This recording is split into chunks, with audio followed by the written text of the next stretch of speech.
নমস্কার বন্ধুরা, পুষ্প কিচেনে আপনাদের স্বাগত। আশা করি আপনারা সবাই ভালো আছেন, আমরাও ভালো আছি। আজকে আপনাদের জন্য একটা সম্পূর্ণ নিরামিষ রেসিপি আমি করছি, এঁচোড়ের কালিয়া মটরশুঁটি দিয়ে। দেখতে থাকুন, আমার সাথে থাকুন। এই এঁচোড়ের কালিয়া করার জন্য আমি নিয়েছি, দেখুন, একটা গোটা এঁচোড়, আদা, কাঁচা লঙ্কা, ধনেপাতা, টমেটো আর মটরশুঁটি। এগুলো দিয়েই আজকে আমি এই রেসিপিটি করব। প্রথমে আমি এই এঁচোড়টাকে কেটে নেব। দেখুন, হাতে সামান্য তেল মাখিয়ে নিচ্ছি।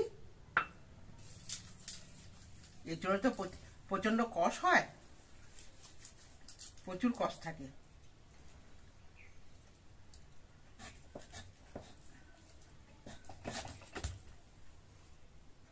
দেখুন কেমন কষ বেরিয়েছে। টাটকা এঁচোড়, গাছ থেকে পেরে আনা হয়েছে।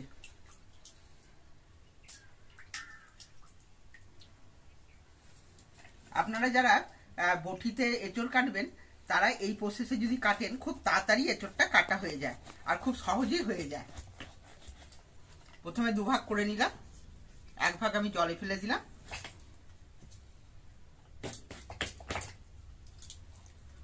মিক্স করে এই যে জলের ভেতর ফেলে দিলাম। দেখুন জলটা সাদা হয়ে গেছে, কষটা জলের ভেতরে অর্ধেকটা কষ বেরিয়ে গেছে। এঁচোড় কাটা খুব ঝামেলা, ওই জন্য এঁচোড়টা আমরা সবাই কাটতে পারি না, কিন্তু এই প্রসেসে কাটলে খুব সহজেই এঁচোড়টা কাটা হয়ে যাবে। দেখুন, এবার আমি একটা একটা করে পিস নেব। প্রথমে পেছনের খোসাটাকে ছাড়িয়ে নেব। খোসাটা কিন্তু একটু বেশি করে ছাড়াতে হবে, নালে তেতো হয়ে যাবে। দেখুন আমি কতটা খোসা ছাড়িয়েছি। এরপর এই যে মাঝের সিটটা আছে, এই মাঝের সিটটাকে দেখুন দুদিকে ইয়ে করে কেটে নেব।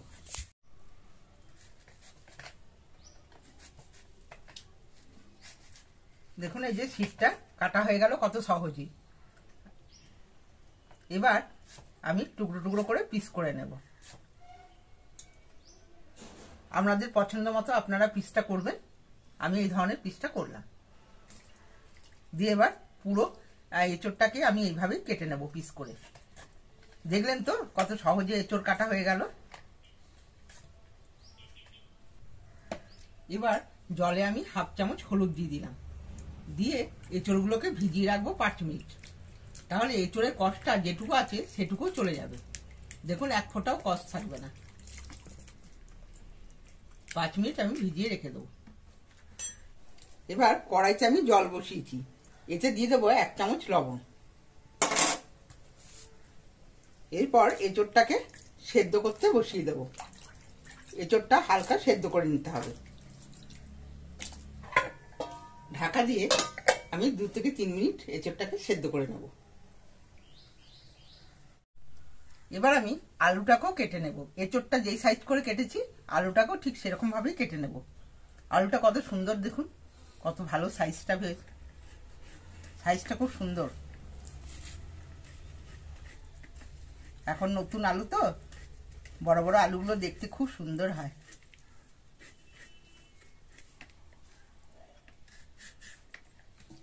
এঁচোড়টার সাইজেই করে নেব।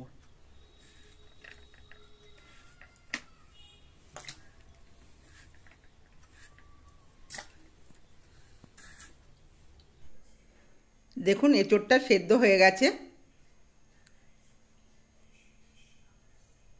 এবার ভালো করে নেড়ে চেড়ে আমি এটা নামিয়ে নেব। দিয়ে একটা ঝাঁঝরি গামলার মধ্যে এটাকে ঢেলে জল ঝরাতে দেব। এরপর কড়াইতে কিছুটা তেল নিয়ে নেব। তেলটা আপনারা আপনাদের পরিমাণ মতো নেবেন, একটু বেশি তেল হলে ভালো লাগে। এবার আলুগুলোকে আমি লাল করে ভেজে নেব।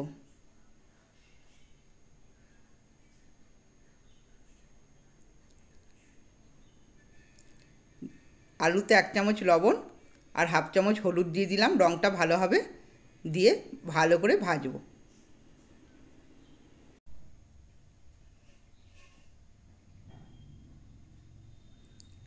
আলুগুলো ভাজা হয়ে গেছে।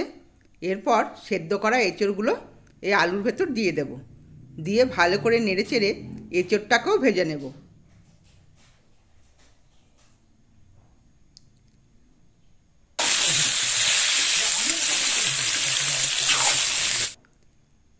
একটা মিক্সিং জারে নিয়ে নিলাম কিছুটা আদা আর কিছুটা কাঁচা লঙ্কা। সামান্য জল দিয়ে ভালো করে একটা ফাইন পেস্ট বানিয়ে নেব।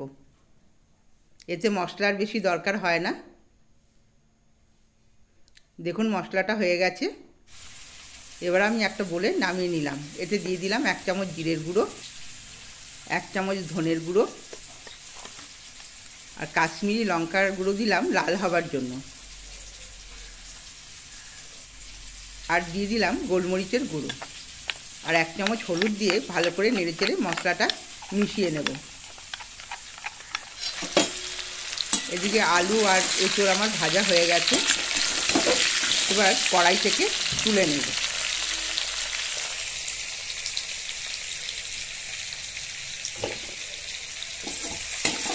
দেখুন এঁচোড়গুলো খুব ভালোভাবে ভাজা হয়েছে আর আলুগুলো তো প্রথমেই আমি লাল করে ভেজে নিয়েছিলাম। এবার ওই কড়াইতেই আবার খানিকটা তেল দিয়ে দিলাম আর দিয়ে দিলাম গোটা জিরে, গোটা গরম মশলা আর 3-4টে তেজপাতা দিয়ে মশলার পেস্টটা করে রেখেছিলাম, মশলার পেস্টটাকে দিয়ে দিলাম। দিয়ে ভালো করে নেড়ে চেড়ে মশলাটাকে কষিয়ে নিতে হবে।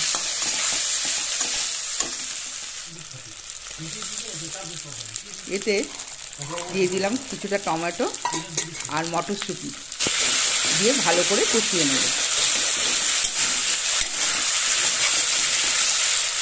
যতক্ষণ মশলার গন্ধটা থাকবে ততক্ষণ কষাতে হবে। এরপর মশলা ধোয়া জল খানিকটা দিয়ে দিলাম, দিয়ে কষাবো।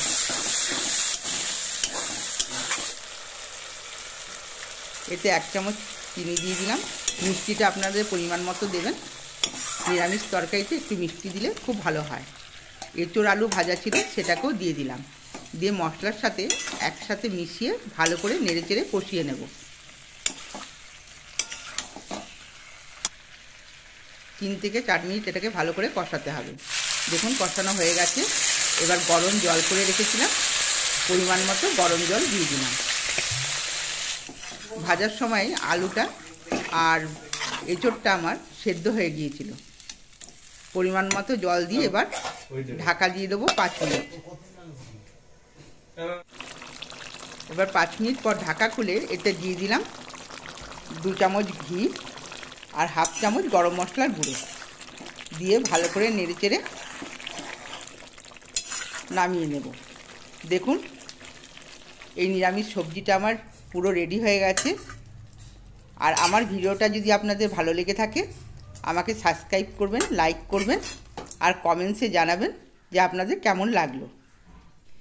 এই নিরামিষ রেসিপিটা ভাত, রুটি, পরোটা সবার সাথেই খাওয়া চলবে। এই ভিডিওটা আমি এখানেই শেষ করছি। আপনারা ভালো থাকবেন। ধন্যবাদ।